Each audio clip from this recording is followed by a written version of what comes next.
Balancing risk and safety, COVID-19 vaccines and heart health. In the complex landscape of modern healthcare, understanding the intersection between preventive medicine and potential risks has never been more crucial.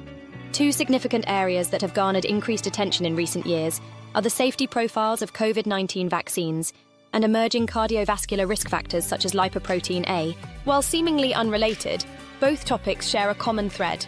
They represent critical developments in our approach to public health and risk assessment that could potentially save millions of lives through proper understanding and management. Unprecedented scale.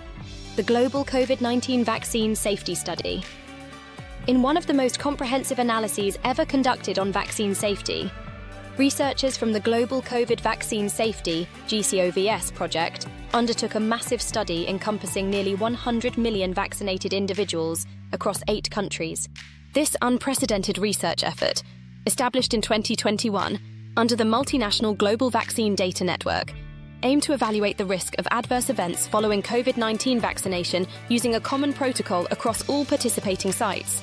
The study examined data from 99,068,901 vaccinated individuals who collectively received over 183 million doses of the Pfizer-BioNTech vaccine, 36 million doses of the Moderna vaccine, and 23 million doses of the AstraZeneca vaccine. This created a follow-up period of over 23 million person-years, allowing researchers to detect even extremely rare side effects that might not appear in smaller studies or clinical trials. What makes this research particularly valuable is its methodological approach. Rather than simply counting adverse events, investigators compared observed rates of specific conditions following vaccination to the expected rates based on pre-pandemic data from the same populations. This methodology provided a crucial context for understanding whether reported events were truly linked to vaccines or simply reflected background rates that would have occurred regardless of vaccination. Despite the enormous scale of COVID-19 vaccine deployment, with more than 500 million doses administered in the United States alone, only a few very rare safety concerns have emerged.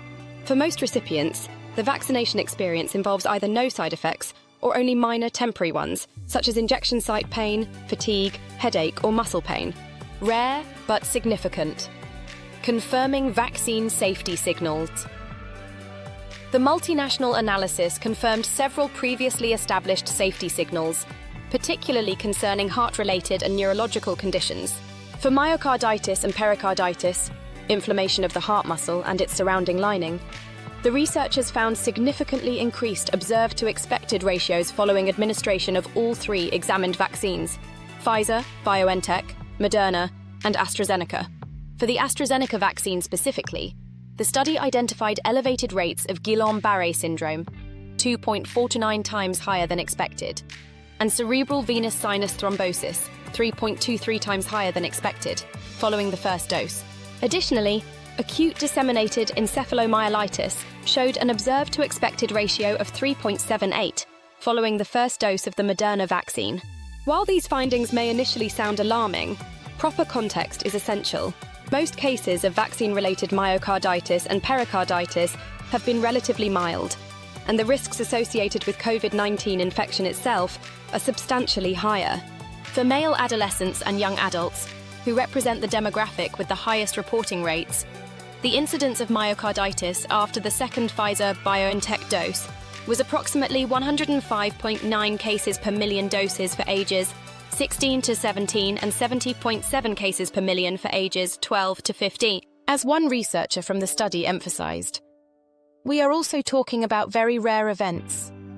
As an example, the association between the first dose of Moderna and acute inflammation of the brain and spine would, if causal, correspond to 1 case per 1.75 million vaccinated. It is only due to the sheer scale of our study that we have been able to identify this minute potential risk. The importance of transparency in vaccine safety. The original document highlights the critical importance of transparency in discussing vaccine risks. Rather than dismissing concerns, the scientific community has responded with rigorous investigation and open communication of findings. This approach not only builds public trust, but also enables individuals and healthcare providers to make informed decisions based on accurate risk assessments. This transparency becomes even more meaningful when considering the broader context. Since the World Health Organization declared the COVID-19 pandemic in March 2020, nearly 7 million people have died from the disease globally, including more than 1 million in the United States alone. Over 13.5 billion vaccine doses have been administered worldwide, with at least 70.6% of the global population receiving at least one dose. When evaluating vaccine safety, the comparative risk framework is essential. Researchers from the study noted that multiple studies demonstrated higher risk of developing the events under study, such as Guillain-Barré syndrome, myocarditis, or ADEM, following SARS-CoV-2 infection than vaccination. In fact, the risk of experiencing a neurological event after COVID-19 infection is 617 times higher than after vaccination. Beyond COVID, understanding lipoprotein A as a cardiovascular risk factor. The second major health topic highlighted in the original document concerns lipoprotein AA, or LPA, a distinct blood fat that has emerged as a significant cardiovascular risk factor. Often overshadowed by more widely known cholesterol markers, LPA deserves greater attention from both the medical community and the public. Cardiovascular disease remains the leading cause of morbidity and mortality worldwide, despite considerable advances in prevention and treatment. Lipoprotein A represents an independent risk factor that can increase cardiovascular risk even when LDL cholesterol levels are within recommended ranges, a phenomenon known as residual cardiovascular risk. Structurally, LPA is an LDL-like particle in which a large plasminogen-like glycoprotein, called apolipoprotein A, is covalently bound to apolipoprotein B100 via a disulfide bridge. This unique structure contributes to its role in atherosclerotic plaque development. The prevalence of elevated LPA is surprisingly high. Levels above 50 mg/dL are found in approximately 10 to 30% of the global population, affecting an estimated 1.43 billion people worldwide, including 148 million in Europe alone. The American Heart Association similarly estimates that about 1 in 5 people worldwide have high LPA levels. The genetic component of LPA, unlike many other cardiovascular risk factors that can be modified through lifestyle changes, LPA levels are primarily determined by genetics. In fact, research indicates that LPA levels are 70% to 90% genetically determined, with significant racial differences in concentrations. Black individuals are more likely to have elevated LPA than white, Hispanic, or Asian individuals. High levels of LPA increase the likelihood of heart attacks, strokes, and aortic stenosis, especially in individuals with familial hypercholesterolemia or signs of coronary heart disease. Unlike traditional LDL cholesterol, LPA levels cannot be controlled by healthy eating and exercise. The challenge with LPA extends beyond its genetic determinants. Current testing methods are inconsistent due to the variable size of LPA particles. Researchers specializing in this field have called for the development of more accurate standardized tests that measure LPA levels in nanomoles per liter instead of milligrams per deciliter. The testing and treatment conundrum. Despite its significant impact on cardiovascular health, LPA testing is not routinely included in standard cholesterol panels. Healthcare providers must specifically order this test, typically in response to certain risk factors, such as a family history of premature cardiovascular disease or a diagnosis of familial hypercholesterolemia. Current guidelines suggest that the normal range for LPA is less than 30 milligrams per deciliter, mg/dl of blood. Levels between 14 and 30 mg/dl represent borderline risk.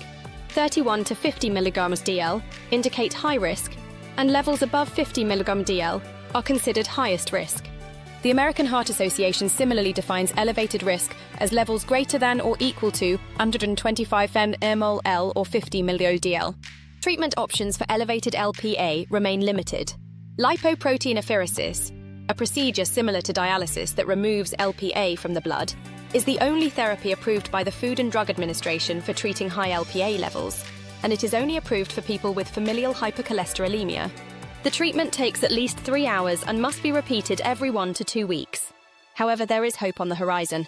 According to Gisette Reyes-Soffer, cited by the American Heart Association, new treatments to lower LPA levels are in the works and could hit the market as soon as 2025.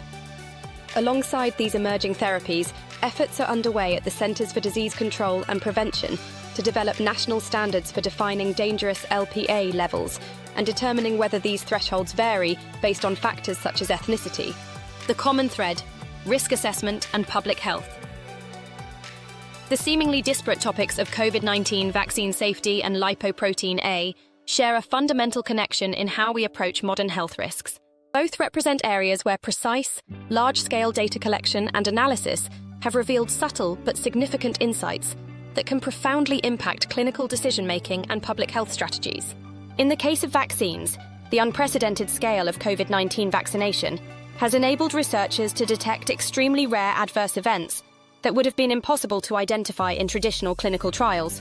This knowledge doesn't undermine confidence in vaccines, but rather strengthens it by providing a comprehensive understanding of the true risk profile. Similarly, the emerging recognition of LPA as a significant cardiovascular risk factor represents a shift toward more personalized risk assessment. Beyond traditional measures like LDL cholesterol, blood pressure, and smoking status, identifying genetic predispositions to cardiovascular disease allows for more targeted interventions and potentially earlier preventive strategies. Conclusion: informed decision-making through transparent research. The comprehensive study on COVID-19 vaccine side effects exemplifies the value of transparent, large-scale research in public health. By objectively measuring and communicating even rare adverse events, scientists provide the foundation for informed decision-making that appropriately balances risks and benefits. For vaccines, this means recognizing that while rare side effects exist, they pale in comparison to the dangers posed by the diseases they prevent. For cardiovascular risk assessment, acknowledging factors like LPA expands our understanding beyond modifiable lifestyle factors to include genetic predispositions that may require specific interventions. In both cases, the path forward lies in continued research, improved testing and treatment options, and clear communication that respects public concerns while providing context and perspective. As medical science continues to advance, our ability to detect subtle risks will only improve, making the need for thoughtful risk assessment and communication all the more essential. Through transparent research and open dialogue, we can navigate the complex landscape of health risks and benefits, ultimately empowering individuals to make choices that protect their health while addressing legitimate concerns and acknowledging uncertainties where they exist.